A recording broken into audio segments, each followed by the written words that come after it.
जब एक्ट्रेस ने की जबरदस्त कमबैक। बॉलीवुड में दो अक्षय हैं, एक पैसों के पीछे पागल है तो दूसरा परफेक्शन की खोज में है। पूरी धुरंधर मूवी एक तरफ और अक्षय खन्ना का कैरेक्टर एक तरफ। महज 19 साल की उम्र में बाल झड़ने के कारण इनका कॉन्फिडेंस इतना लो हो जाता है कि ये धीरे धीरे करके एक्टिंग ही करना छोड़ देते हैं। लेकिन बहुत सालों के बाद छावा मूवी के अंदर ये औरंगजेब की रोल से वापसी करते हैं और इस रोल को इतनी बेहतरीन ढंग से प्ले करते हैं कि अब हम जब भी औरंगजेब को इमेजिन करते हैं तो इन्हीं का कैरेक्टर हमारे सामने आ जाता है। धुरंधर मूवी के अंदर बाकी एक्टर्स की बेहतरीन परफॉर्मेंस एक तरफ और अक्षय खन्ना के रहमान डकैत का कैरेक्टर एक तरफ। आज तक के 3 सबसे महंगे मूवी के सीन्स और लास्ट वाला जानकर तो आपके होश उड़ जाएंगे। सबसे पहले इंडियन सिनेमा के सबसे महंगे 8 मिनट हैं ये साहो मूवी का हाईवे चेस सीन। इसको अबू धाबी में शूट किया गया था और इस 8 मिनट के सीन में 70 करोड़ रुपीस लगे थे, यानी कि इतना पैसा जितने में शाहरुख खान की पूरी चेन्नई एक्सप्रेस बनी थी। नंबर 2 पर है Hollywood movie the matrix reloaded का ये आइकॉनिक फाइट सीन जिसमें बेहिसाब सीजीआई का इस्तेमाल किया गया था और इस सीन को बनाने में 350 करोड़ रुपीस लगे थे, यानी कि जितना पूरी साहो मूवी बनने में लगे थे। और नंबर 1 पर है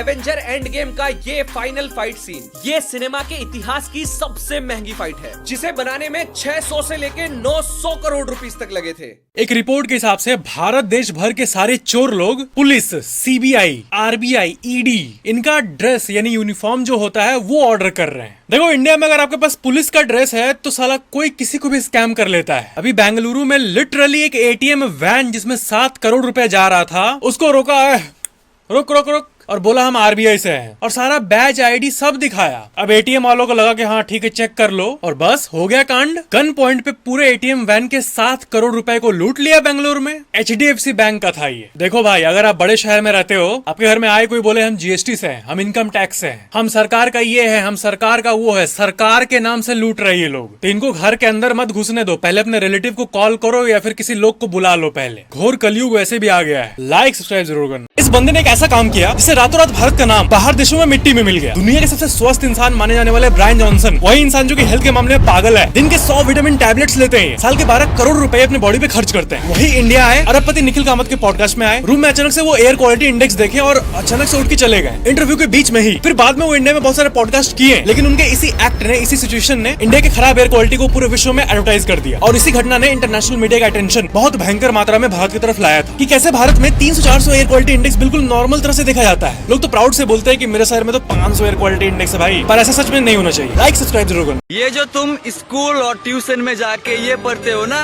कि आज से 100 साल पहले उस राजा ने वो किया था, उस राजा ने उस राजा के साथ झगड़ा किया था, इतना उसका खजाना लूटा था।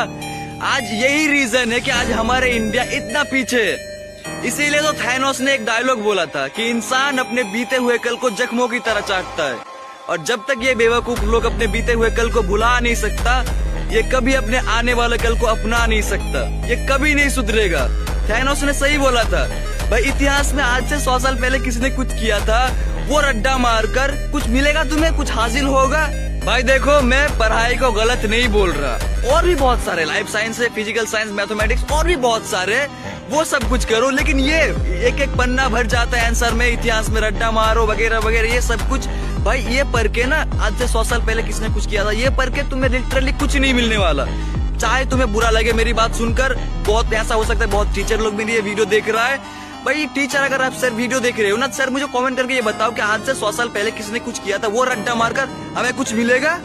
अगर आप भारत के दिल्ली, मुंबई और कलकत्ता जैसे शहरों में रहते हैं तो आप दूसरों की अपेक्षा 8 से 10 साल कम जीने वाले हैं, क्योंकि आज ये शहर जहरीली हवाओं से भरा एक गैस चेंबर बन चुका है और इनका नाम दुनिया के सबसे प्रदूषित शहरों की लिस्ट में शामिल हो चुका है। लेकिन सवाल ये है कि भारत के इतने बड़े शहर सबसे ज्यादा प्रदूषित क्यों? देखिए, इसकी सबसे पहली वजह है अनियंत्रित आबादी और बिना प्लानिंग का शहरीकरण। इन शहरों में हर दिन लाखों लोग रोजगार और बेहतर जीवन की तलाश में आते हैं, जबकि ये शहर पहले से ही ओवर क्राउडेड है, जिनका परिणाम होता है ट्रैफिक जैम, और जितना बड़ा ट्रैफिक उतना ज्यादा प्रदूषण। और दूसरी वजह है इंडस्ट्रियल पॉल्यूशन। चाहे दिल्ली के ईंट भट्टे, पावर प्लांट्स या कचरा जलाने वाले प्लांट्स हो, या मुंबई की केमिकल इंडस्ट्री हो, या कोलकाता की पुरानी फैक्ट्रियां, सभी मिलकर हवा में जहर घोलने का काम कर रही है। पर इन पे ना ही किसी का कंट्रोल है और ना ही कोई कड़ा नियम, बस प्रॉफिट की भूख में लोगों की सेहत कुर्बान हो रही है। तो आपके हिसाब से प्रदूषण के और क्या कारण हो सकते हैं? कमेंट बॉक्स में जरूर बताएं।